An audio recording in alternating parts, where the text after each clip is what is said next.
မင်္ဂလာပါရှင်စပစ်ရဲ့ channel လေးတင်ပြန်လဲကြိုဆိုလိုက်ပါတယ်စပစ်ကဒီနေ့လေးမှာတော့ collective reading လေးလုပ်ပေးမယ်เนาะဘယ်လို reading လေးလဲဆိုလို့ရှိရင်ကိုလုပ်ခဲ့ကောင်းတဲ့အရာတွေရောမကောင်းတဲ့အရာတွေရောအများကြီးရှိရယ်ကွာเนาะအဲ့တော့အဲ့ဒီထဲမှာမှเนาะကိုလုပ်ခဲ့တဲ့ကောင်းတဲ့ကံတွေကိုစီဘယ်တော့ပြန်လာမလဲဆိုတာလေး split နဲ့တူတူကြည့်လိုက်ရအောင်เนาะအမြဲတမ်းကွာเนาะ split တို့ကကောင်းတာလို့ရင်ကောင်းတာဖြစ်မယ်မကောင်းတာလို့ရင်မကောင်းတာဖြစ်မယ်ဆိုတဲ့စကားအတိုင်းပဲကိုပြုတဲ့ကံကိုထံပြန်လာတယ်အဲ့လိုလာတဲ့ကံတွေကနေမှကောင်းတဲ့ကံကိုသူများအပေါ်မှာစေတနာထားပြီးလုပ်ပြီးလိုက်တဲ့အရာစေတနာထားပြီးတော့မှเนาะကူညီလိုက်တဲ့အရာเนาะအဲ့ဒီအရာအဲ့လိုတွေကနေတချို့ကိစ္စတွေဆိုကိုမိတော်မိနေလောက်ပြီကွာသူများကူညီလိုက်တယ်ဒါပေမဲ့ကိုကမိတော်သွားပြီเนาะအဲ့လိုမျိုးပေါ့เนาะကိုဘက်ကမိသွားတာမျိုးတွေရှိမယ်တချို့ကျတော့လည်းအဲ့လိုမျိုးပေါ့เนาะကိုပြန်ပြီးတော့မှဒီအရာကနေအကျိုးပြန်ခံစားခွင့်အနေနဲ့မျော်လင့်နေတဲ့လူမျိုးမဟုတ်တော့မမက်မိဘူးပေါ့နော်အဲ့လိုပုံစံမျိုးတွေလည်းရှိလိမ့်မယ်နော်အဲ့ဒီလူတွေလေးသူကစပစ်ကဘာကြည့်ပေးခြင်းလဲဆိုလို့ရှိရင်ကိုလှုပ်လိုက်တဲ့အဲ့လိုကောင်းတဲ့ကံတွေရောကိုစီဘလို့ကောင်းတဲ့ကံတွေကကိုစီပြန်လဲလာမှာလဲနော်အဲ့ဒါလေးချက်ကြည့်မယ်နော်အဲ့တော့ဟုတ်ပြီဒါလေးကိုမကြည့်ခင်စပစ်ကလေဒီနေ့ပေါ့နော်ဒါ universe က blessing အနေနဲ့เนาะကိုစီကောင်းတဲ့ကံတွေဘလို့ကံတွေလာမလဲဆိုတဲ့ဟာလေးကိုကြည့်ရင်းနဲ့ surprise ကဒီနေ့ surprise ပုံစံမျိုးနဲ့ surprise တိုက်မယ်ပေါ့เนาะ collective လေးကို surprise တိုက်မယ်အဲ့ဒါဘာလဲဆိုလို့ရှိရင်surprise ကပုံမှန်ပေါ့เนาะ promotion ချတာတော်တော်လေးချခဲ့တယ်ပေါ့เนาะတော်တော်လေးမချတစ်နှစ်မှတစ်ချိန်နှစ်ချိန်ဆိုတာနှစ်ချိန်ဆိုအလွန်ဆုံးပဲပေါ့เนาะဒါပေမဲ့အခုဒီနေ့မှာเนาะsurprise TikTok လို့ဘာလို့မှလဲ surprise မပေးထားဘူးပေါ့เนาะဒီ YouTube အတွက်ပဲတီးတက်เนาะpromotion เนาะdiscount လို့ပုံစံမျိုးပေါ့နော်ပေးထားမယ်ဒီနေ့တစ်ရက်ပဲဒီနေ့25เนาะနေ့25 25ရက်နေ့ဆိုတော့ဒီနေ့25ရက်နေ့တစ်ရက်ကိုပဲ split ကပေးမှဖြစ်ပါတယ်split မှာ package တွေအများကြီးရှိတယ်နောက်ဗီဒီယိုတွေမှာကြတော့လေနောက်နေ့တင်တဲ့ဗီဒီယိုတွေမှာဆိုလို့ရှိရင် split ကတချို့ကြတော့လေအားနာတာပေါ့နော်လာမမေးရကြအောင်ဖြစ်တာလေhigh လို့မေးပြီးပျောက်သွားတယ်လို့ရှိရယ်เนาะအဲ့လိုမျိုးဆိုတော့အားနာထင်တယ်အားနာတဲ့ခါကျအားမနာပါနဲ့เนาะအဲ့တော့split ကလေနောက်နေ့ရစရင်မှာဗီဒီယိုတွေတင်လို့ရှိရင် split မှာရှိတဲ့ package လေးတွေဘယ်ဈေးနှုန်းကစရဲဆိုတာလေးပါတခါတည်းဒီ intro မှာတခါတည်းပြောပြသွားမယ်ပေါ့เนาะအဲ့တော့ဒီနေ့ကတော့အဲ့ဒါလေးမပြောတော့ဘူးနေ promotion ချတဲ့ဟာတစ်ခုပဲပြောမယ်split ကကျန်တဲ့ promotion ကျန်တဲ့ package တွေ promotion မချဘူးတစ်ခုတွေပဲချတယ်ပေါ့เนาะအဲ့ဒါကဘာလဲဆိုလို့ရှိရင်မေကွန်5ခုပေါ့เนาะမေကွန်5ခုမေးလို့ရတယ်ကြိုက်တဲ့မေကွန်ပေါ့เนาะမေကွန်5ခုเนาะတိကျတဲ့ဟာတော့ဖြစ်ရမှာပေါ့เนาะမေကွန်ကလေမေကွန်ကိုတည်ကျင်တဲ့တကယ်တည်ကျင်တဲ့မိကွန်5ခုဖြစ်ရမယ်เนาะအဲ့ဒါလေးကို split က promotion ချထားတယ်1000ပေါ့เนาะအဲ့တော့မိကွန်5ခုမိကွန်ရှိတယ်เนาะfee เนาะသူ့ရဲ့ဒီပညာကြီးလေးကတော့1000နဲ့ပဲ split ကြည့်ပေးပဲပေါ့เนาะအဲ့ဒါနောက်နေ့မရအောင်เนาะနောက်နေ့လည်းမရအောင်နောက်နေ့လည်းမပေးဘူး split ကဒါ YouTube အတွက်တီးတန့်မယ် TikTok မှာတော့မပေးထားဘူး YouTube တောင်မှဒီဗီဒီယိုကိုမြင်တဲ့လူပဲဒီရဲ့ promotion မြင်ပါဘူးအဲ့လိုဆို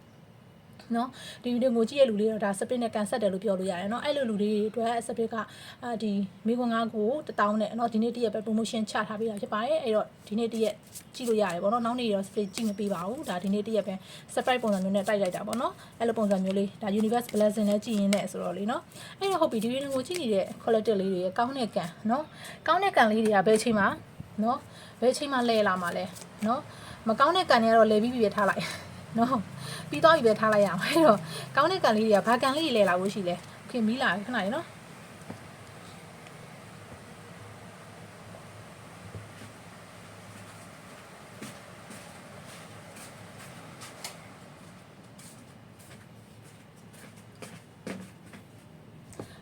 ကဲ sorry ပါမီးလာတော့ပန်ကအတန်တအားပြင်းလို့ပေါ့နော်ပန်ကတော့ပိတ်တာအဲ့တော့ဟုတ်ပြီဒီဗီဒီယိုကိုကြည့်နေတဲ့ collector လေးတွေရဲ့နော်ဘဝတွေsorry ကတ်တွေကထွက်ပြေးနေရအောင် blessing ဆိုတာနဲ့ပြေးသွားလားမသိပါဘူးเนาะအဲ့တော့ဟုတ်ပြီဒီ reading လေးကိုကြည့်နေတဲ့ collector လေးတွေကောင်းတဲ့ကိုလုတ်ထားတဲ့ကောင်းတဲ့ကံเนาะကောင်းတဲ့ကံကို universe ကနေ blessing နေနဲ့ဘာ blessing တွေပြန်ပေးမလဲ okay nice or once အလောက်ကင်ကြီးကြက်တဲနေရလူရှိလားအလောက်ကင်ခွင့်လန်းနေလေအလောက်ကင်နေเนาะတာဝန်ဝတ္တရားတွေမှာလေအခုတလောမှာပင်ပန်းစရာကိစ္စတွေကြုံတာမျိုးပေါ့เนาะအလုပ်တွေဆိုလို့ရှိရင်လည်းနော်အလုပ်ကိုင်းထဲမှာဂျမ်းဖြစ်တယ်နော်စီးပွားရေးကိုပိုင်စီးပွားရေးလုပ်နေရလူတွေဆိုလို့ရှိရင်လည်းဥပမာပေါ့လေနော်ပစ္စည်းတွေကမှာရယ်ပစ္စည်းဟိုကလည်းမရဘူးပို့လိုက်တယ်လမ်းမှာကြာတယ်တဘောတရားပေါ့နော်အဲ့လိုပုံစံမျိုးတွေမျိုးဖြစ်တယ်ပေါ့နော်ဂျမ်းဖြစ်တယ်ဒီအလုပ်နဲ့ပတ်သက်ပြီးတော့မှတချို့အလုပ်ရှာနေရလူတွေဆိုလို့ရှိရင်လည်းနော်အလုပ်ကကိုရှောက်ထားတာအများကြီးပဲကို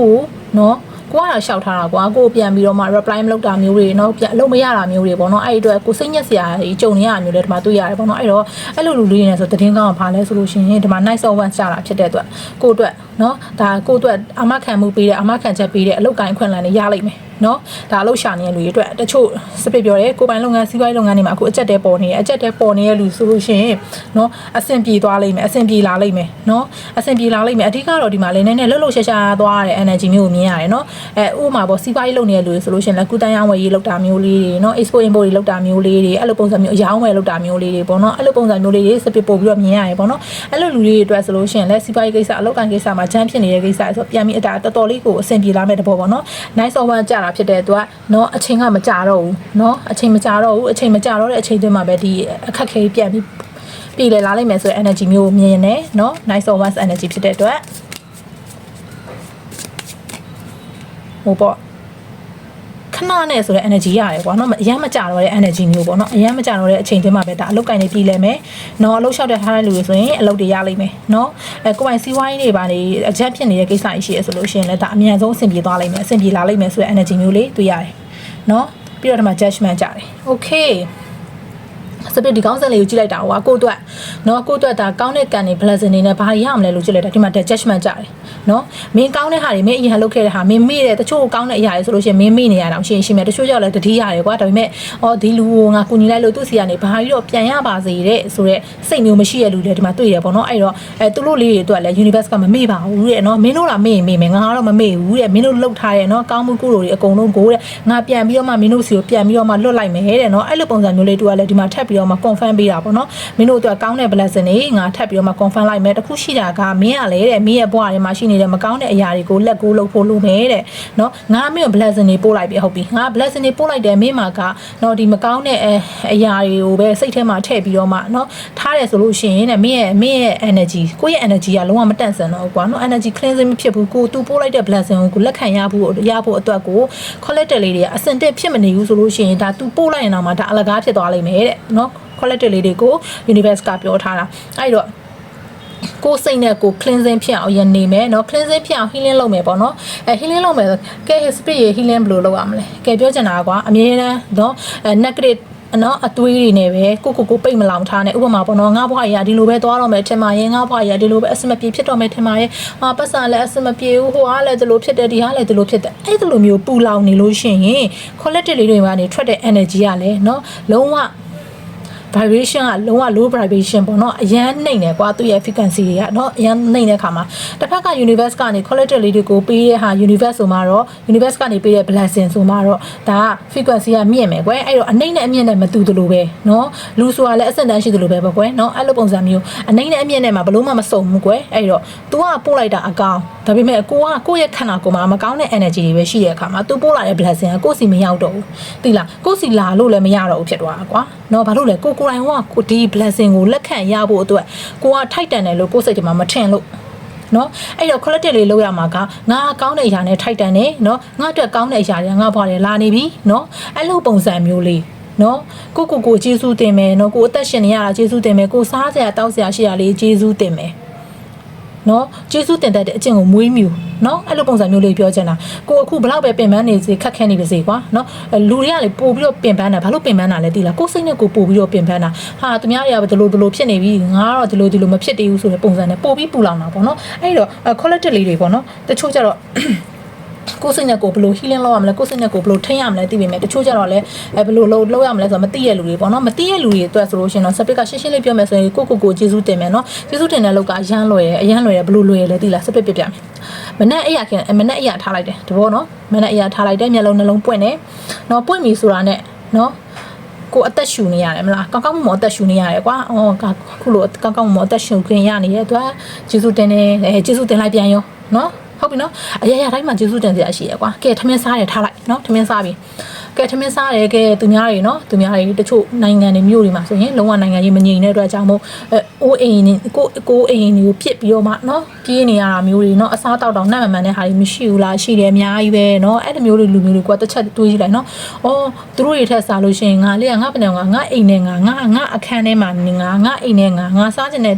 ထမင်းဟင်းလေးနဲ့စားပြီးတော့မှနေရတာပါလားဆိုတော့ခါနဲ့အဲ့လိုလေးတစ်ခါပြန်ကျေးဇူးတင်နော်အဲ့လိုလေးကျေးဇူးတင်တရက်တာအောင်လေအဲ့လိုလေးကျေးဇူးတင်သွားတယ်ပထမ မောက်ဆုံးတော့ခန့်ခက်မယ်ပေါ့ကွယ်ဒီနေ့ရက်3ရက်လောက်ဖြစ်တဲ့ခါကျရင်အဲ့ဒီစိတ်ကိုကိုယ့်ဖန်နဲ့ကိုလက်ခံလာလိမ့်မယ်သိလားကိုကတကယ်ပ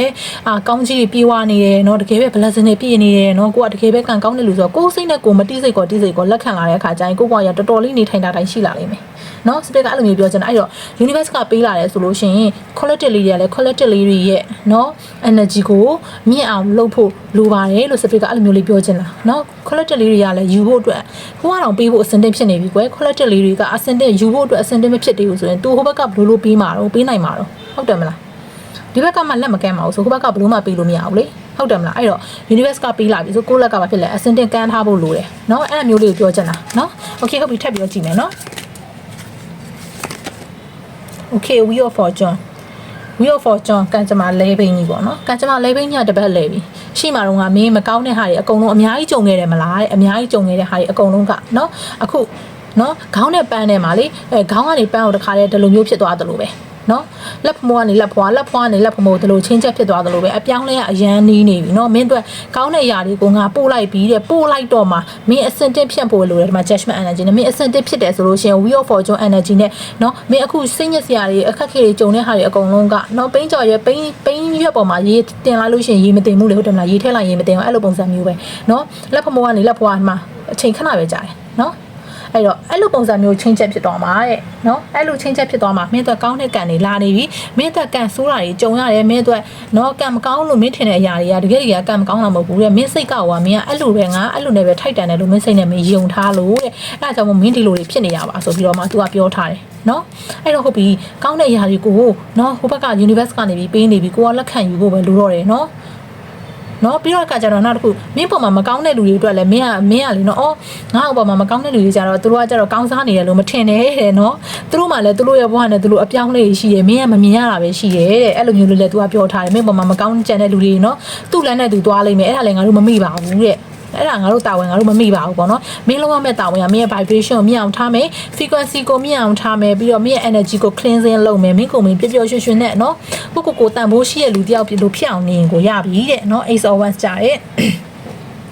energy ကအများမြန်တယ်နော်တိလားဒီသူအခု universe ကနေပေးတဲ့ blessing ဆိုတာဒါဟို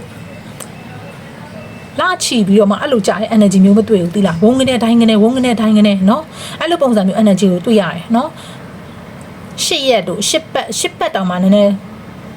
နဲလိမ့်မယ်နော်8ရက်8ပတ်ပဲထားပါတော့ကွယ်နော်8ရက်တို့8ပတ်တို့အဲ့လိုပုံစံမျိုး energy ရတယ်နော်အရန်မြန်တယ်အခုဒီ blessing ကိုရမယ် blessing ကအလုတ်ဒီမှာတော့လေအလုတ်ကန်ခွင့်လန်းနဲ့ပတ်သက်ပြီးတော့မှအရန်အားကောင်းတာကိုမြင်ရတယ်ဒီလားနော်အရန်အားကောင်းတာမြင်ရတယ်တချို့ပေါ့နော်ဒီမှာအလုတ်လျှောက်ထားတယ်နော်အလုတ်လျှောက်ထားတယ် overseas တွေမှာအလုတ်လျှောက်ထားတယ်ဘုံကနိုင်ကြီးအလုတ်ရသွားတာမျိုးလဲ speed ဒီမှာမြင်ရတယ်နော်အဝေးတဲ့နေရာကိုရောက်သွားတဲ့ energy မျိုးနော်အလုတ်သူများအဲ့ဟိုဗလဲဟို visa တို့ calling တို့ကြာလာတို့ရုပ်တရက်ကြီးရောက်သွားတဲ့ပုံစံမျိုးတွေအထိ speed ဒီမှာမြင်နေရတယ်နော်ရုပ်တရက်ဆိုတဲ့ energy မျိုးရတယ်တချို့ပေါ့နော်အဲ့လိုမဟုတ်ဘဲနဲ့ဒီမြန်မာနိုင်ငံမှာပဲအလုတ်တွေလျှောက်ထားတယ်ဆိုလို့ရှိရင်လည်းဒါအလုတ်ကရလိုက်မယ်ကိုရှိမှာတော့နော်မုံလုံးတွေစက်ကူကပ်ပြီးတော့မှလိမ့်ဖဲဖြစ်နေတဲ့အရာကြီးကအခုဒီ reading ကိုမြင်တဲ့နေ့ကနေစပြီး8ရက်8ပတ်အတွင်းဘာဖြစ်လဲဝန်ထိုင်းစားတိုင်းကြီးဘာဖြစ်လဲအလုတ်တွေရမယ်နော် visa တွေကြာလို့ overseas တွေသွားရတယ်တချို့ကြာလည်းအလုတ်ကိစ္စနဲ့ခီးထွက်တာပေါ့နော်ကိုပိုင်လုပ်ငန်းလုပ်နေတဲ့လူတွေဆိုလို့ရှိရင်အလုတ်ကိစ္စနဲ့ခီးထွက်ရတာမျိုးတွေမြင်တယ်ဥပမာပေါ့လေထိုင်းတို့မလေးရှားတို့မှာကိုပစ္စည်း export import လုပ်ဖို့အတွက်ကိုယ်တိုင်တွားပြီးမှလေ့လာတာမျိုးလေးတွေနော်အဲ့လိုပုံစံမျိုးလေးတွေလည်း subject ဒီမှာမြင်ရတယ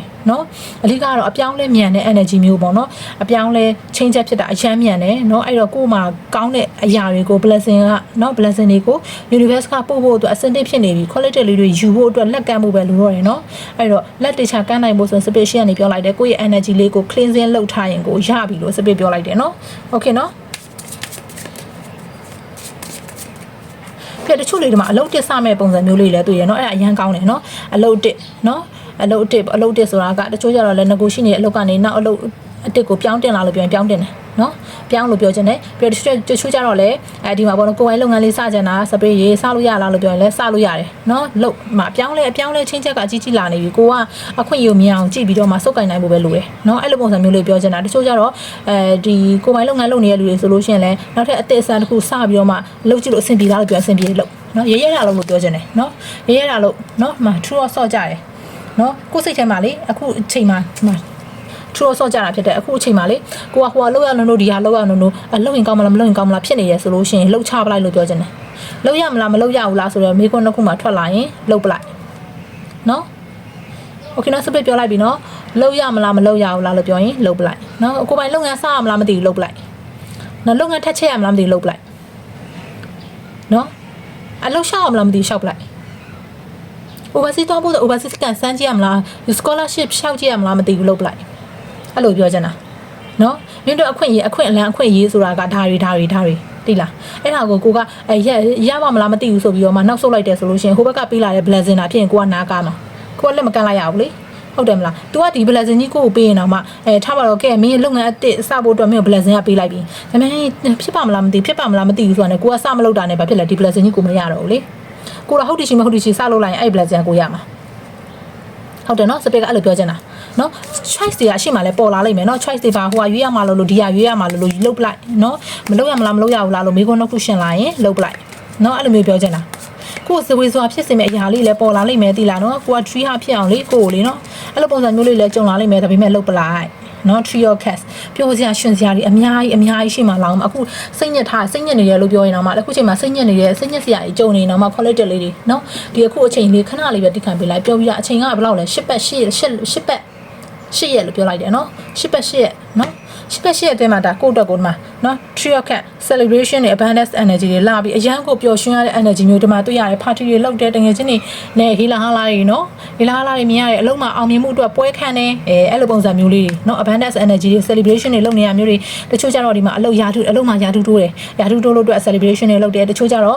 ဆိုင်ခွဲတွေဖွင့်နေနော်ဆိုင်ခွဲတွေဖွင့်တဲ့အတွက်ကြောင့်မို့ celebration လုပ်တယ်တချို့ကျတော့scholarship တွေခြောက်ထားတာ scholarship တွေကြားရတယ်ရလာတယ်နော် overseas သွားဖို့အတွက် calling တွေကြားလာတယ်နော်အဲ့ဒီအတွက်ကြောင့်မို့ဘာဖြစ်လဲမိတ်ဆွေပေါင်းနေနေတဲ့မှာ celebration တွေလုပ်နေတဲ့ပုံစံမျိုးလဲစပစ်တွေ့ရတယ်နော် cheer အဲ့လိုပုံစံမျိုးပြောချင်တာ cheer တွေလုပ်နေတဲ့ပုံစံမျိုးတွေ့ရတယ်ဒီမှာအရန်ပျော်နေတဲ့ happy ဖြစ်နေတဲ့ energy မျိုးစပစ်တွေ့ရတယ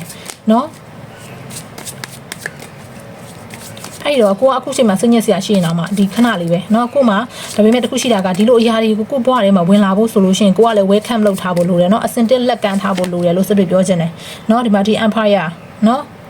ဒီ empire energy နဲ့မင်းဘွားရအရန်ကိုတည်ငြိမ်နဲ့အမတ်ခံမှုရှိတဲ့အရာတခုမင်းဘွားရရလာလိမ့်မယ်မင်းရလာလိမ့်မယ်တဲ့เนาะအခုလောဆယ်မှာရောင်းချဖြစ်နေတဲ့လူတွေကိုဘွားအတွက်တေချာတဲ့လမ်းကြောင်းတစ်ခုပေါ်လာလိမ့်မယ်ရလာလိမ့်မယ်အဲ့ဒါကိုလည်းကိုကမြင်အောင်ကြည့်ဖို့လိုတယ်လက်ကမ်းထားဖို့လိုတယ်လက်ခံရယူဖို့လိုတယ်နော်အဲ့လိုပုံစံမျိုးလေးပြောချင်တာဒီ empire energy နဲ့ကွာမင်းဘွားရဲ့ဒါခဏတော့မဟုတ်တော့ဒါတတာလုံးတော့ဖြစ်နိုင်တယ်နော်ကိုဘွားအတွက်တတာလုံးကိုအာမခံမှုဘွားအာမခံချက်ပေးနိုင်တဲ့နော်အရာတခုကိုဘွားတွေဝင်လာမယ်ကိုဘွားတွေရလာဖို့ရှိတယ်အဲ့ဒါတွေကိုမင်းပေးလိုက်မယ်အဲ့လိုပုံစံမျိုးလေးသူကပြောထားတာနော် universe ကလေ blessing လေးနဲ့ပေးထားတယ် okay 7 okayအခွင့်အလမ်းနေရတယ်ငါမျိုးပေးလိုက်တဲ့အခွင့်အလမ်းတွေတစ်ခုနှစ်ခုတည်းတော့မဟုတ်ဘူးအများကြီးပဲပေးပါရတယ်အလောက်ကင်အတွက်အခွင့်အလမ်းတွေလည်းငါပါတယ်အခြေအတွက်လည်းပါတယ်အခြေတော့ဒီမှာနည်းနည်းနေရနော်အဓိကတော့လေဘွားခံချက်ပေးနိုင်တဲ့အလုပ်တွေနော်စီးပွားရေးတွေအဲ့ဒါတွေကိုအဓိကပို့ပြီးတော့မြင်ရတယ်နော်ငွေရေးကြေးနဲ့ပတ်သက်ပြီးပို့မြင်ရတယ်အလောက်ကင်နဲ့ပတ်သက်ပြီးပို့ပြီးတော့မြင်ရတယ်ကွာအခွင့်အလမ်းတွေအများကြီးပဲဒီမှာ stable cash energy နော်အခွင့်အလမ်းတွေအများကြီးပဲအဲ့ဒါကိုမှမင်းကတေချာလေးဘယ်တစ်ခုကတော့ဖြစ်ငါ့ကိုတေချာပေါက်နော်ဘွားအဆင့်တစ်ခုပေးနိုင်တဲ့အရာဆိုတာတေချာမြင်အောင်ကြည့်နိုင်ဖို့တော့လိုတယ်အဲ့တေချာမြင်အောင်ကြည့်ပြီးဆိုလို့ရှိရင်လောက်ရမလားမလောက်ရဘူးလားလုတ်ပလိုက်တဲ့နော်ငါတို့တော့ blessing ပြလိုက်တာငါတို့တာဝန်ကြည့်တယ်တဲ့မင်းအဲ့ blessing မင်းလက်ခံရယူဖို့အတွက်ကတော့မင်းတာဝန်ကြည့်မှရမှာဆိုတဲ့ပုံစံမျိုးလေးသူကပြောထားတာနော်ဒီမှာ goddess ပြီးရခါကျတော့အဲ့ဟာတွေမှမဟုတ်ဘူးတဲ့အဲ့ဟာတွေမှမဟုတ်ဘူးတဲ့ငါမင်းကိုရှစ်ဆက်ပြီးလာမယ်အရာဒီမှာလေတဲ့မင်းရဲ့မတုံမလုတ်နော်တုံလုတ်ခြင်းမရှိတဲ့နော်စိတ်နှလုံးသားကိုပါငါတို့ကထပ်ပေးအောင်ပါတဲ့နော်ထပ်ပေးအောင်ပါသူကဘယ်လိုပြောချင်တာလဲဆိုတော့ထားပါတော့ဥပမာပေါ့ကွယ်နော်quality လေးတွေအတိတ်မှာတော့အရန်ပင်ပန်းခဲ့ရတယ်အရန်ပူဆွေးခဲ့ရတယ်အရန်ဝမ်းနေခဲ့ရတယ်ကွာနော်အဲ့လိုလူမျိုးတွေဒါပေမဲ့အခုလာမယ့်အနာဂတ်မှာဆိုလို့ရှိရင် quality လေးတွေကမတုံမလုတ်တုံလုတ်ချင်းကင်းစွာနော်တုံလုတ်ချင်းကင်းစွာဘာပဲလာလောကရန်ဘလူးပဲထူထောင်အခြေအိမ်မှာဘလောက်ပဲပြူလဲကိုယ်ကိုအဲ့လောက်ထိတုံလုတ်နိုင်မတဲ့အဟာမျိုးမပေးနိုင်တော့ဘူးကွာနော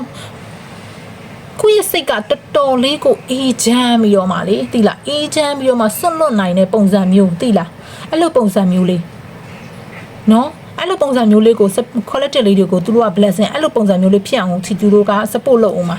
quality လေးတွေကိုအဲ့လိုကိုပြောထားတာနော်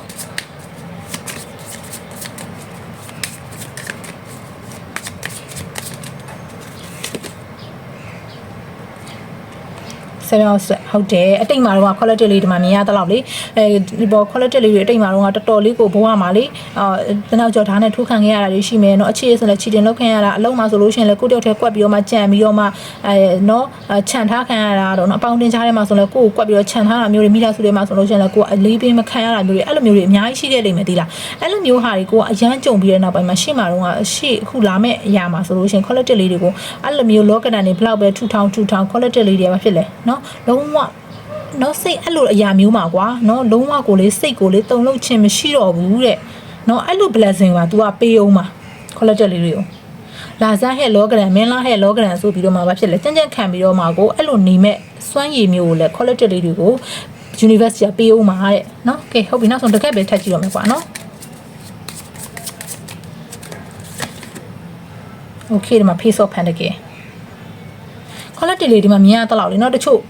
တော်တော်များပေါ့နော်အရှိရစပစ်ပြောလိုက်တယ်နော်တခုခုလှုပ်ဖို့များကြံရထားတယ်ဆိုလို့ရှိရင်လှုပ်ပလိုက်နော်လှုပ်ရမလားမလှုပ်ရအောင်ဆိုလှုပ်ပလိုက်လို့လာပြောတာဒီမှာကြည့်ရတာလေလှုပ်လဲလှုပ်ဖြစ်မဲ့ပုံစံမျိုးတွေ့ရတယ် face of pentacle ကြတယ်နော်လှုပ်ဖြစ်မဲ့ပုံစံမျိုးလှုပ်ကိုလှုပ်ဖြစ်မဲ့ပုံစံမျိုးတချို့ပေါ့လေဒီမှာစပစ်ပြောလိုက်တယ်ကိုယ်ပိုင်လုပ်ငန်းလေးများ online shop လေးများစပြီး run ကောင်းမလားလို့တွေးနေရလို့ဆိုလုံးဝကိုစပြီးလှုပ်ဖြစ်မဲ့ energy မျိုးနော်အဲ့ဒီအရာကလည်းကိုငွေရေးကြေးမှာအတော်လေးကိုနော်ဘဝပြည့်စုံမှုလုံခြုံမှုကျွေဝမှုတွေပေးနိုင်မဲ့လမ်းကြောင်းတစ်ခုထိကို तू ကတွန်းတင်သွားမဲ့တွန်းတင်သွားမဲ့စီးပွားရေးလုပ်ငန်းလမ်းကြောင်းမျိုးဖြစ်လိမ့်မယ်